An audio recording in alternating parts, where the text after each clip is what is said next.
अस्सलाम वालेकुम viewers, I am Hina Mahjabeen. I hope you all will be fine.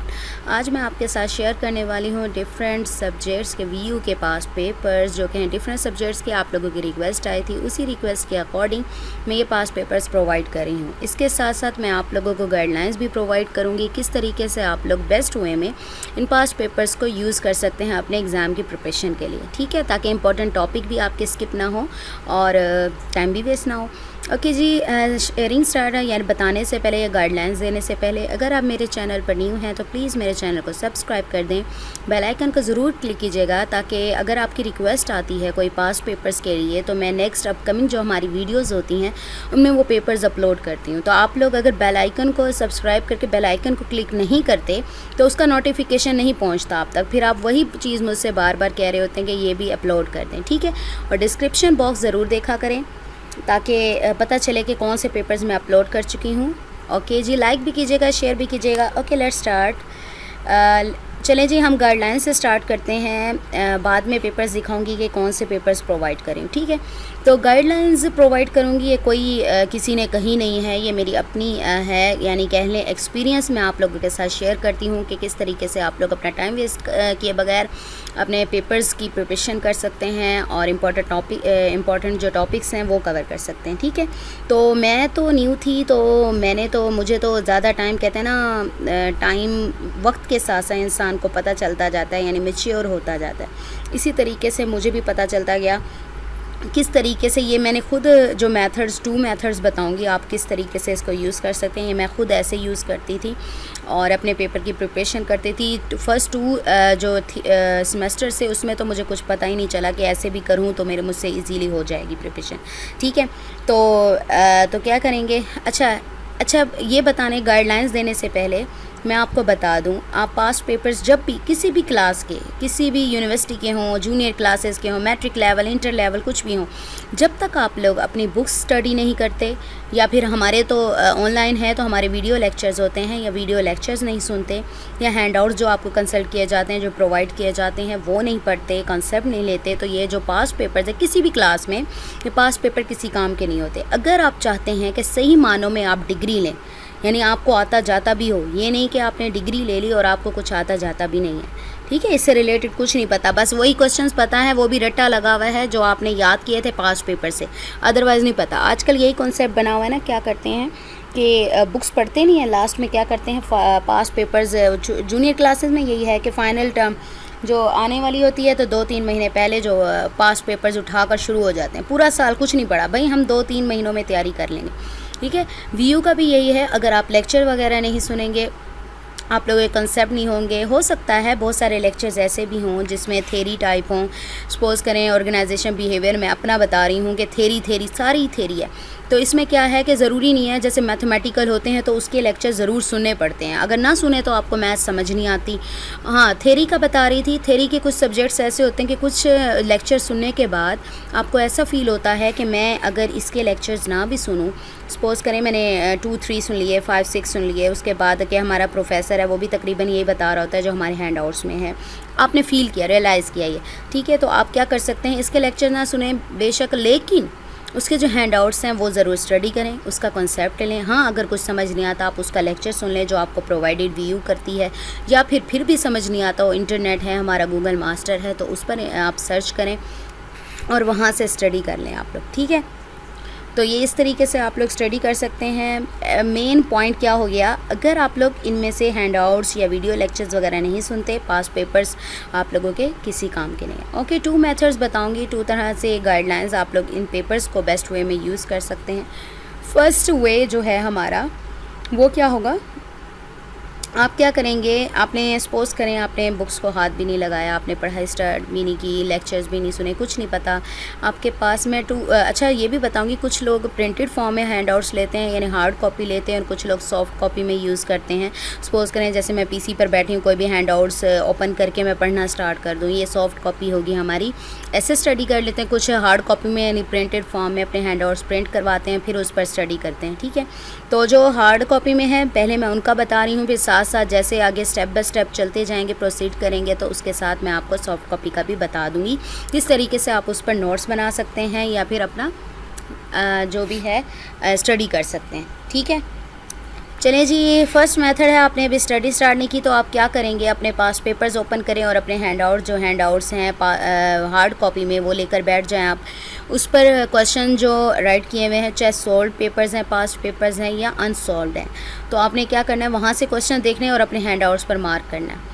Mark करने के साथ साथ जहाँ पर उसका आंसर है, मार्क करने के साथ साथ आपने ऊपर क्वेश्चन भी राइट करना है, ताकि जब भी आप पैराग्राफ देखें या लेक्चर देखें तो आपको पता हो कि इस लेक्चर में से या इस पैराग्राफ या पेज में से किस तरह से क्वेश्चंस आ सकते हैं। अब इसका फ़ायदा क्या होगा, इसका फ़ायदा ये होगा कि आप लोगों के जो इम्पोर्टेंट टॉपिक्स हैं, ज़्यादा से ज़्यादा, ज़रूरी नहीं कि पूरे, क्योंकि हमारी पूरी बुक ही तकरीबन इम्पोर्टेंट होती है, कि ज़्यादा से ज़्यादा मोस्टली जो हमारे टॉपिक हैं, मेन टॉपिक्स हैं या इम्पोर्टेंट टॉपिक्स हैं, वो कवर हो जाएंगे। अनइम्पॉर्टेंट मैं क्यों कह रही हूँ कैसे कवर हो जाएंगे, मैं पढ़ रही थी तो क्या करती थी, जैसे लेक्चर एक प्रिपेयर करते हैं, मैं ये पहले भी बता चुकी हूँ, जिन स्टूडेंट्स ने पहले सुना शायद उन्हें बोरिंग लगे, लेकिन ये मैं न्यू स्टूडेंट्स जो अब मेरी वीडियो देख रहे हैं या सुन रहे हैं तो उनके लिए बता रही हूँ। जब मैं स्टडी करती थी तो मेरे साथ क्या होता था कि मैं जब एक लेक्चर प्रिपेयर कर लेती, समटाइम्स ऐसा होता है कि मैं तो ख़ास तौर पे ऐसे होता थक जाती थी, जैसे एक लेक्चर पढ़ लिया हैंड आउट से, बेशक लेक्चर वीडियो नहीं सुनी तो पढ़ लिया, तो लास्ट पेज या लास्ट पैराग्राफ रह गया, बस अनइम्पॉर्टेंट समझ के मैंने छोड़ दिया। मैंने कहा अनइम्पॉर्टेंट लगता है, मैंने पूरा लेक्चर तो प्रिपेयर कर लिया, आना होगा तो इधर से आना, कौन सा टीचर ने हमें यहाँ से दे देना। ये अब की नहीं बल्कि बचपन में भी ऐसे होता है बहुत सारे स्टूडेंट्स के साथ कि लास्ट में है, कोई नहीं, इतना अनइम्पॉर्टेंट सा लग रहा है, इसमें क्या है, कोई बात नहीं, इसमें से कौन सा आ जाना है। तो क्या होता था, जब पेपर में जाते हैं ना तो फिर पता चलता है जी वो जो अनइम्पॉर्टेंट समझ के पूरा पढ़ने के बाद जो छोटा सा टॉपिक छोड़ा था उसमें से आपके पेपर में क्वेश्चन आ गया। तो जब क्वेश्चन आया तो फिर तो होश उड़ गए, पता भी नहीं है भाई, हो मैंने कर लेना था, अगर मैं कर लेती तो मैं पछताती ना ऐसे बैठकर। तो यही चीज़ से बचने के लिए ये मैं अपना एक्सपीरियंस शेयर कर रही थी, पर्सनल एक्सपीरियंस, आप लोग इसी चीज़ से बच सकते हैं। अब आपने इम्पोर्टेंट टॉपिक इसको आपको कैसे याद रहेगा कि मैंने जब क्वेश्चन मार्क किया है किसी भी पैराग्राफ पर या किसी पेज पर या किसी लेक्चर में, तो आपको पता होगा ये क्वेश्चन या ये पेज या ये पैराग्राफ मोस्ट इम्पॉर्टेंट है, मैंने इसे ज़रूर पढ़ना, इसे स्किप नहीं करना मैंने। ठीक है, स्किप नहीं करना। क्वेश्चंस भी हैं, ज़रूरी नहीं है कि जो आप क्वेश्चंस मार्क करेंगे वही आ जाएंगे, उसी तरह से आ जाए। ये आप लोग इस तरीके से, ये आप लोगों पर डिपेंड करता है, आप इस तरीके से उसे प्रिपेयर करें कि अगर इस पैराग्राफ या लेक्चर वगैरह में से जो भी क्वेश्चन पूछा जाए आपको उस क्वेश्चन का आंसर आता हो। ठीक है, हमारे टीचर्स की आदत होती है ना, वो थोड़ा सा कंफ्यूज, मैं खुद टीचिंग करती हूँ तो मेरी भी कोशिश होती है कि ना समटाइम्स क्या करती हूँ कि जानबूझ के ऐसे क्वेश्चन राइट कर दे, हालांकि वही होता है जो बच्चे ने टेस्ट प्रिपेयर किया होता है, ये करती हूँ कि थोड़ा सा चेंज कर देती हूँ ताकि देखने के लिए अगर किसी और तरह से भी क्वेश्चन आ जाए, क्या स्टूडेंट को आता है, वो कंसेप्ट उसका क्लियर है या नहीं है। ठीक है, तो हमारे टीचर्स भी ऐसे करते हैं क्योंकि टीचर्स के तकरीबन व्यूज़ मिलते जुलते होते हैं। तो अगर वो किसी तरह से भी दे दें, ये आप लोगों पर डिपेंड करता है आपने वो टॉपिक, लेक्चर या फिर पैराग्राफ किस तरीके से प्रिपेयर किया है। अनइम्पॉर्टेंट समझ के कुछ छूटेगा नहीं। मैंने कहा ज़रूरी नहीं है कि पूरे के पूरे इंपॉर्टेंट टॉपिक उन्हीं क्वेश्चन में आ जाए, क्योंकि समटाइम्स ऐसा होता है कि कुछ जो सब्जेक्ट्स हैं ना उसके पास पेपर्स ना ज़्यादा अवेलेबल नहीं होते, कि स्टूडेंट्स ने ज़्यादा शेयर ही नहीं किए। अब जो आज भी पेपर्स हैं उनके भी इतने ज़्यादा पेपर्स शेयर नहीं किए हुए, जितने पेपर्स उन्होंने शेयर किए थे मैं वही आप लोगों के साथ शेयर कर रही हूँ। ठीक है, तो क्या है, अच्छा फर्स्ट स्ट्रेटजी हमारी ये हो गई कि आपने स्टडी स्टार्ट नहीं की और सारे क्वेश्चंस मार्क कर लिए और इंपॉर्टेंट टॉपिक्स यानी अनइम्पॉर्टेंट समझ के कुछ नहीं छोड़ेंगे। दूसरा जो हमारा मेथड है उसमें क्या है, आप करें ये कि पहले आप लोग क्या करें कि कुछ लेक्चर सुन लें।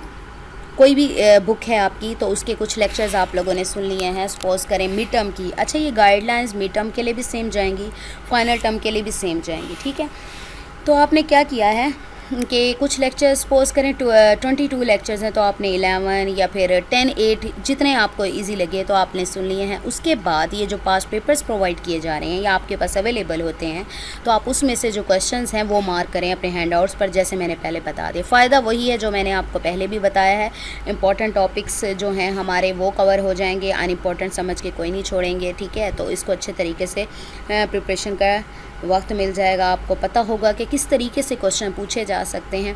अब स्टडी करके क्या फ़ायदा होगा, यानी आपने पहले स्टडी, आपको पता होगा कि ये जो क्वेश्चन पूछा जा रहा है ना किस लेक्चर में है, पेज नंबर तो याद नहीं रहता कि मैंने ये पीछे पढ़ा है, ये मैंने अभी स्टडी किया ना, इतने लेक्चर 8 या 10 किए हैं, इसमें ना ये टॉपिक आया था कि मैं उसको ढूंढ कर वहाँ पर क्वेश्चन मार्क कर लूँ और आंसर मार्क कर लूँ। पेंसिल यूज़ कर लें, पेन यूज़ कर लें, आप लोगों की मर्ज़ी है। क्वेश्चन ज़रूर राइट कीजिएगा ताकि पता चले कि किस तरह से पूछा जा सकता है, ठीक है। तो मार्क कर लिया आप लोगों ने तो इजी हो गया आपको, यानी टाइम भी बच जाएगा आप लोगों का। जब भी आप लोग पढ़ने बैठेंगे तो आपको पता होगा कि ये इंपॉर्टेंट टॉपिक है और अच्छे तरीके से प्रिपेयर करना है। चलिए जी, ये तो बता दिया मैंने किस तरीके से आप लोग मार्क कर सकते हैं। अब प्रॉब्लम थोड़ी सी यहाँ पर भी आती है, जब आप लोग पेपर पर क्वेश्चंस मार्क करेंगे, हार्ड कॉपी की अभी बताती हूँ, हार्ड कॉपी पर मार्क कर रहे हैं तो कोई टॉपिक सपोज करें आपने नहीं पढ़ा हुआ, तो आपको कैसे पता चलेगा कि पूरी बुक आप पेजेस टर्न करेंगे, इतनी मुश्किल से वो टॉपिक मिले या ना मिले कि या ये क्वेश्चन कहाँ पर है, क्योंकि कीवर्ड्स यूज़ करते हैं ना। सपोज करें सॉफ्टवेयर इंजीनियरिंग है तो इंजीनियरिंग आप ढूंढेंगे, सॉफ्टवेयर इंजीनियरिंग कहाँ लिखा हुआ है कि आंसर भी उसका वहीं पर रेलिवेंट होगा, ठीक है। तो ढूंढेंगे, वो नहीं, ऐसे नहीं मिलता। तो आप क्या करेंगे, उसके लिए अपने जो हैंड आउट्स हैं, आप पास्ट पेपर से आंसर मार्क करने हैं, क्वेश्चन मार्क करने हैं, आप क्या करेंगे, अपने हैंड आउट्स हार्ड कॉपी में लेकर बैठे हैं हाथ में, ठीक है। सपोज करें हाथ में लेकर बैठे हैं आप, अपने पास्ट पेपर्स भी पीसी या लैपटॉप पर ओपन है, ठीक। तो उसके साथ साथ आपने क्या करना है, उसी सब्जेक्ट के आपने हैंड आउट्स भी ओपन करके बैठना है। पीडीएफ में आते हैं मोस्टली पीडीएफ। सपोज करें मैं ये ले लेती हूँ, मेरे पास CS 403 के हैंड आउट सामने हैं तो उसको ओपन कर लेती हूँ। चलें जी, हैंड आउट्स ओपन हो गए तो हम क्या करेंगे, चलें जी इसको कर लेते हैं।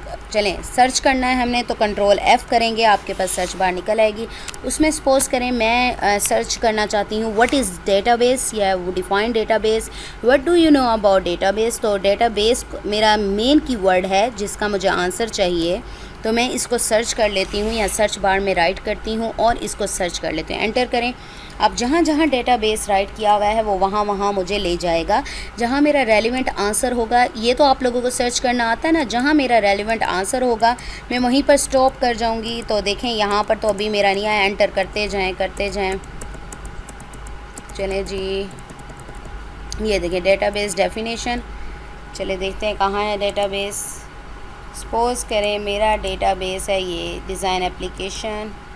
चलें सपोज़ करें मेरा आंसर बनता है, मैं एग्जांपल ले रही हूँ, ज़रूरी नहीं है इसका आंसर ये हो। तो मेरा आंसर यहाँ से लेकर सपोज़ करें यहाँ तक बनता है, तो मैं पहुँच गई हूँ अपने आंसर पर। ये तो आप लोगों का थोड़ा सा मेंटालिटी है कि आप किस तरीके से आपको पता चलता है कि इसका आंसर क्या है। अब क्वेश्चन आपको पता है, उसका आंसर आपने ढूंढना है। तो यहाँ से लेकर यहाँ तक आप देखें अपने हैंड आउट्स पर पेज नंबर देखें कि यहाँ 9 लिखा हुआ है, लेकिन फिर भी आप लोग पेज के टॉप या बॉटम पर देख लें पेज नंबर राइट किया होता है, ये 9 है, ठीक है, ये सेम जा रहा है 9 पेज नंबर। अपने जो हार्ड कॉपी में हैंड आउट्स आप लोग लेकर बैठे हैं वहाँ पर पेज नंबर 9 ओपन करें और वहाँ पर यहाँ से लेकर यहाँ तक अपना जो क्वेश्चन है ना वो मार्क कर लें, यानी आंसर उसका, ठीक है। मार्क करने के बाद फिर ऊपर क्वेश्चन ज़रूर राइट करना है। जैसे मैंने पहले बताया, अगर क्वेश्चन राइट नहीं करेंगे तो पता कैसे चलेगा कि किस तरीके से क्वेश्चन पूछा जा सकता है, याद थोड़ा रहेगा जब याद करेंगे, ठीक है। तो मार्क कर लेंगे। ये तो हो गया आप लोग जब हार्ड कॉपी में यूज़ करेंगे। और जो सॉफ्ट कॉपी में याद करते हैं,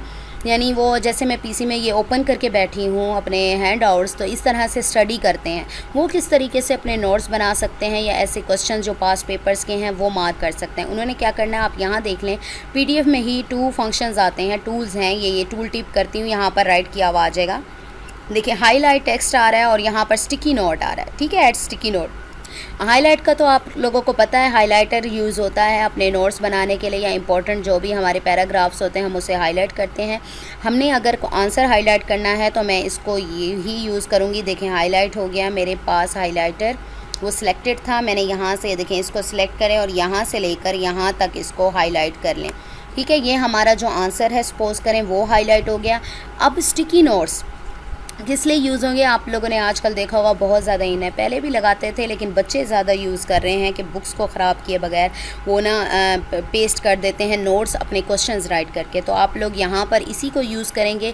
मैंने आपसे कहा था कि क्वेश्चन ज़रूर राइट कीजिएगा, इस तरह से आप लोग अपना क्वेश्चन यहाँ पर करें। ये देखें ये स्टिकी नोट इसी तरह से चिट्स सी होती है, अगर पोर्टेबल भी देखें आप लोग जो बच्चों ने लिए होते हैं चिट्स सी होती हैं, तो आप यहाँ लिख सकते हैं डिफ़ाइन डेटाबेस, ठीक है। तो क्वेश्चन मार्क लगाएं, ये देखें ये मेरा डेटाबेस, यानी ये मिनिमाइज़ करें। देखें बिल्कुल ख़राब हुए बगैर आपने हाईलाइट भी कर लिया और इस तरीके से आप जिस तरह चाहें जितने क्वेश्चन चाहें हाईलाइट करें और उसके ऊपर इसी तरीके से स्टिकी नोट लगा दें। देखिए मैं जैसे ही कर्सर ले जाती हूँ तो डिफाइंड डेटाबेस नज़र आ रहा होगा आपको, ठीक है। नहीं तो आप इसको क्लिक करेंगे तो आपके पास ये नोट निकल आएगा और इसमें जो भी क्वेश्चन आपने राइट किया होगा वो विजिबल हो जाएगा, ठीक है। इस तरह से नोट्स बना सकते हैं, ज़रूरी नहीं है इसी सब्जेक्ट का हो, हर सब्जेक्ट का कर सकते हैं, कोई भी क्वेश्चन हो। तो ये क्या होगा, आप टाइम वेस्ट किए बगैर, बजाय इसके कि आप बार बार पेजेस टर्न करें हार्ड कॉपी में या फिर आप लोग जो सॉफ्ट कॉपी में याद कर रहे हैं, लर्न कर रहे हैं, तो उनके लिए भी ईजी हो जाएगा। याद रखिएगा जब आप इस तरीके से हाईलाइट वगैरह करते हैं उसके बाद सेव करना मत भूलिएगा।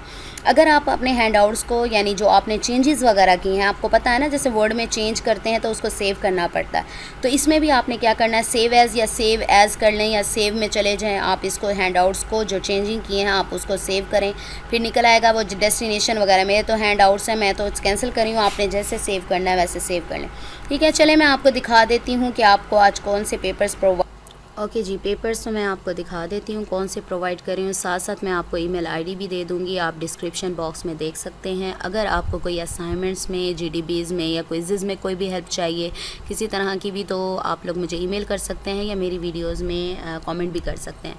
सो पार्ट नंबर 1 है हमारा। आज मैं जो पेपर्स प्रोवाइड करी हूँ वो है CS 408 के मिड टर्म पास पेपर्स हैं, CS 411, MGT 501 मिड टर्म पास पेपर्स, MTH 401। ओके जी, ये पेपर्स किस तरह से एक्सेस कर सकते हैं ये भी मैं आप लोगों को दिखा देती हूँ, लेकिन याद रखिएगा ये पेपर्स मैंने डिफरेंट वेबसाइट से लिए हैं।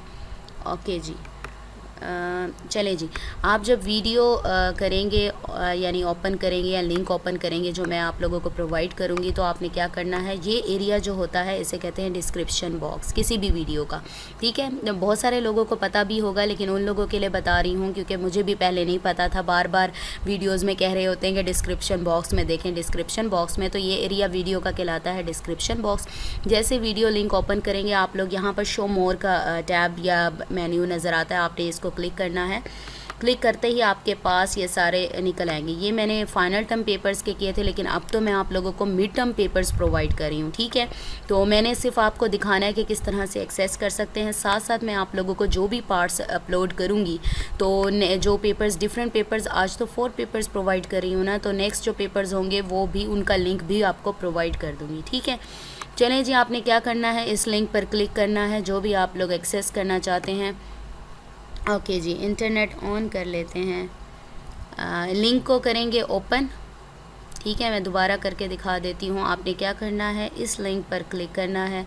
क्लिक करते ही ये आपको ले जाएगा गूगल ड्राइव में। याद रखिएगा कि आप अपने जो अकाउंट, जीमेल अकाउंट वगैरह है उसमें लॉगिन हो तो तब जाकर ये ओपन होता है। ये मैंने कोई रिस्ट्रिक्शन नहीं लगाई, ये ऑलरेडी होती है, ठीक है। गूगल ड्राइव में पहुँच गए। ओके जी, अगर आप चाहते हैं कि किस तरीके से, ओके जी, अजान की वजह से पॉज करना पड़ा। ओके जी, किस तरह एक्सेस कर सकते हैं, अगर तो आप चाहते हैं कि ये जो सारे पेपर्स हैं वो एक ही बार में आप लोग डाउनलोड कर लें, तो आप ये नज़र आ रहा है ड्राइव का नेम, तो इसके साथ ड्रॉप डाउन यानी एरो सा नज़र आ रहा है, इसे क्लिक करें आप लोग, मेन्यू निकल आएगा, यहाँ पर लास्ट में आ जाए डाउनलोड, तो आप लोगों ने कर लेना है इसे डाउनलोड।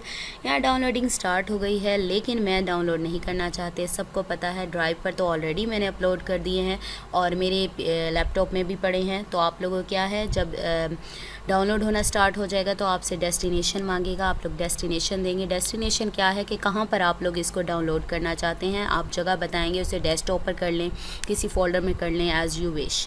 ओके जी, ये तो था कि आप लोग सारे पेपर, जितने भी पेपर्स हैं आप लोग ये सारे डाउनलोड करना चाहते हैं एक ही बार में। लेकिन अगर आप चाहते हैं कोई भी इंडिविजुअल पेपर डाउनलोड करना, यानी सपोज़ करें इनमें से कोई भी चूज़ कर लें कि पहले मैं रीड कर लेती हूँ ये वाला पेपर, तो फिर नेक्स्ट कोई पेपर करूँगी, तो आपने इसी पेपर पर राइट क्लिक करना है। राइट क्लिक करके सेम यही आपने प्रोसेस करना है, डाउनलोड क्लिक करना है और यहाँ पर आपकी डाउनलोडिंग स्टार्ट हो जाएगी, ठीक है। मैंने नहीं करना, अगेन आपसे पूछेगा कि कहाँ डाउनलोड करना चाहते हैं तो आप लोग बता देंगे, ठीक है। तो ये तो मैंने आप लोगों को बता दिया कि किस तरह से आप लोग प्रिपरेशन कर सकते हैं और इन पेपर्स का बेस्ट यूज़ कर सकते हैं। याद रखिएगा, पहले अपने कॉन्सेप्ट्स क्लियर करें, देन इन पेपर्स को यूज़ करें, क्योंकि मोस्टली स्टूडेंट्स को मैंने देखा है कि वो सिर्फ पास्ट पेपर्स पर ही डिपेंड कर रहे होते हैं और अपनी प्रिपरेशन अच्छे तरीके से नहीं करते। सो आई होप आप लोगों की हेल्प हो गई होगी। आप मुझे अपनी दुआओं में याद रखिएगा, अपना ख्याल रखिएगा। टेक केयर, अल्लाह हाफिज़।